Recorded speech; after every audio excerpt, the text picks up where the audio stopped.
আপনি কি কখনো এমন একটা জায়গায় এসে দাঁড়িয়েছেন যেখানে মনে হয় সব চেষ্টা শেষ, সব পথ বন্ধ? প্রতিদিন ঘুম থেকে ওঠেন, কাজ করেন, দায়িত্ব সামলান, কিন্তু ভিতরে ভিতরে একটা প্রশ্ন আপনাকে চুপচাপ কুড়ে কুড়ে খায়। এত কিছু করেও কেন আমার কিছু বদলাচ্ছে না? আপনি কাউকে দোষ দেন না, কারণ আপনি জানেন আপনি মন দিয়েই চেষ্টা করেছেন, তবুও ফল আসেনি, তবুও ভাগ্য চুপ। আর ঠিক এই জায়গাতেই বেশিরভাগ মানুষ হাল ছেড়ে দেয়। কিন্তু আজকের এই গল্পটা তাদের জন্য নয়। এই গল্পটা তাদের জন্য যারা এখনও ভিতরে ভিতরে একটু হলেও বিশ্বাসটাকে ধরে রেখেছে।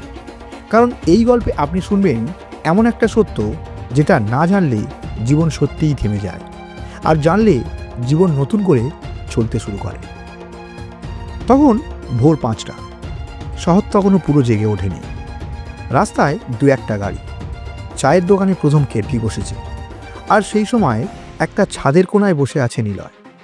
হাতে 1 কাপ ঠান্ডা হয়ে যাওয়া চা, চোখে কোনো তাড়া নেই, কারণ তার জীবনে এখন আর তাড়া করার মতো কিছুই নেই। একসময় নিলয় ভোরে উঠত স্বপ্ন নিয়ে, আজ ভোরে ওঠে ঘুম না আসার কারণে। তার মনে হয় জীবনটা যেন একটা ছবির মতো পজ করা, যেখানে সবই চলছে কিন্তু এগোচ্ছে না। নিলয় খারাপ ছাত্র ছিল না, খারাপ মানুষও নয়, কিন্তু জীবনে যা হওয়ার কথা ছিল তা কিছুই ঠিক সময়ে হয়নি। কারণ যখন চাকরি পাওয়ার সময় তখন বাড়িতে সমস্যা, যখন পড়াশুনোয় মন দেওয়ার কথা তখন অর্থের অভাব, যখন একটু দাঁড়াতে শুরু করলো তখন আবার সব ভেঙে পড়ল একটার পর একটা। এমন না যে সে চেষ্টা করে, সে চেষ্টা করেছে নিঃশব্দে, কাউকে না জানিয়ে। কিন্তু আজও সে দাঁড়িয়ে আছে একই প্রশ্নের সামনে, আমার জীবনটা কেন এগোচ্ছে না? সবচেয়ে কষ্টের জায়গাটা হলো লোকজন বলে ধৈর্য ধরো, কিন্তু কেউ বলে না কতদিন। লোকজন বলে সব ঠিক হয়ে যাবে, কিন্তু কেউ বলে না কখন। নিলয়ের মনে হয় সবাই যেন দৌড়াচ্ছে আর সে একটা স্টেশনে বসে আছে, যেখানে আর কোনো ট্রেন থামে না। সেদিন বিকালে হঠাৎ বিদ্যুৎ চলে যায়।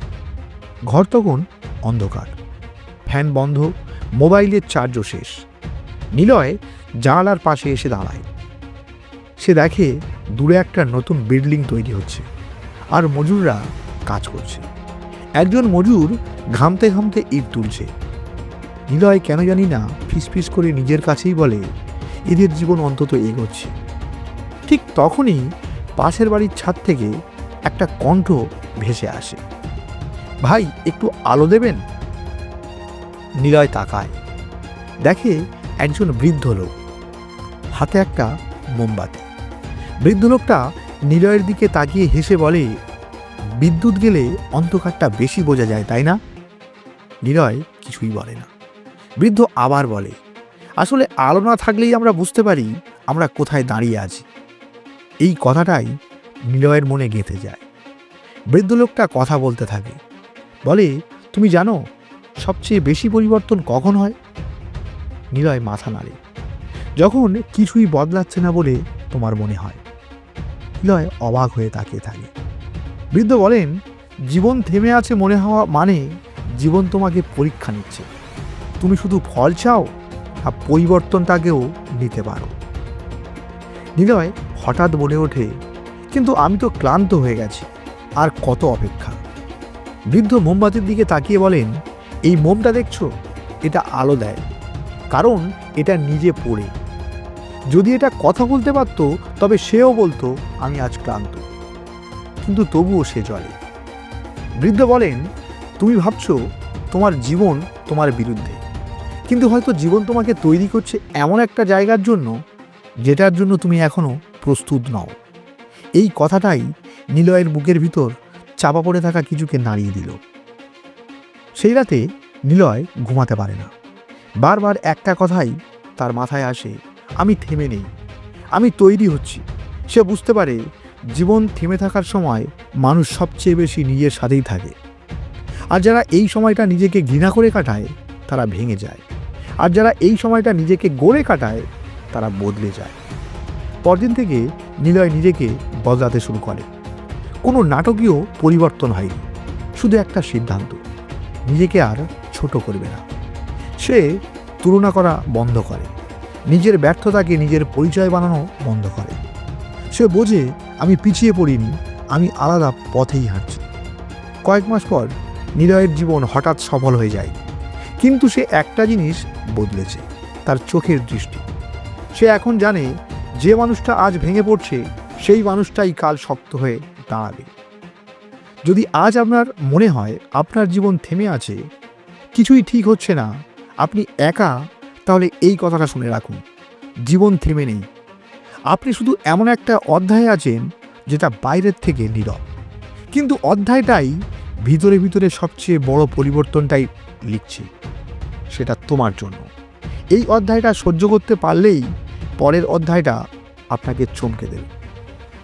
আর যদি এই গল্পটা আপনাকে এক মুহূর্তের জন্য ভিতর থেকে শক্ত করে রাখে, তাহলে ধরে নিন আপনার জীবন থেমে নেই। থেমেছিল শুধু আপনার বিশ্বাসটা, আর আজ সেটা আবার জেগে উঠছে। মনে রাখবেন, জীবন কাউকে আগেই সব দেয় না, জীবন দেখে শেষ মুহূর্তে কে দাঁড়িয়ে থাকে। আর আপনি দাঁড়িয়ে আছেন আজও, এই মুহূর্তেও। তাই এখান থেকে খালি হাতে নয়, একটা সিদ্ধান্ত নিয়েই উঠুন, আর থামব না। আর যদি এই কথাগুলো আপনার ভিতরের কাউকে নীরবে ছুঁয়ে থাকে, তাহলে এখন এই ভিডিওটাকে একটি লাইক দিন, কারণ আপনার একটা লাইক আরও অনেক থেমে যাওয়া মানুষকে আবারও উঠে দাঁড়াতে সাহায্য করতে পারে। এই ভিডিওটা শেয়ার করুন সেই বন্ধুর সঙ্গে যে চুপচাপ লড়ছে কিন্তু কাউকে কিছু বলছে না। এমন আরও গল্প পেতে চ্যানেলটিকে অবশ্যই সাবস্ক্রাইব করুন, কারণ ঠিক এমন সময়ই এই গল্পগুলো দরকার হয়। আর যারা এই ভিডিওটাকে ফেসবুক থেকে দেখছেন, তারা অবশ্যই আমাদের পেজটাকে ফলো করুন, কারণ আপনার একটা ফলো কারো জীবনে আসার আলো হতে পারে। তো আজকের গল্প এখানেই রাখছি, দেখা হবে পরের ভিডিওতে। ততদিন সুস্থ থাকুন, ভালো থাকুন আর সাথে থাকুন।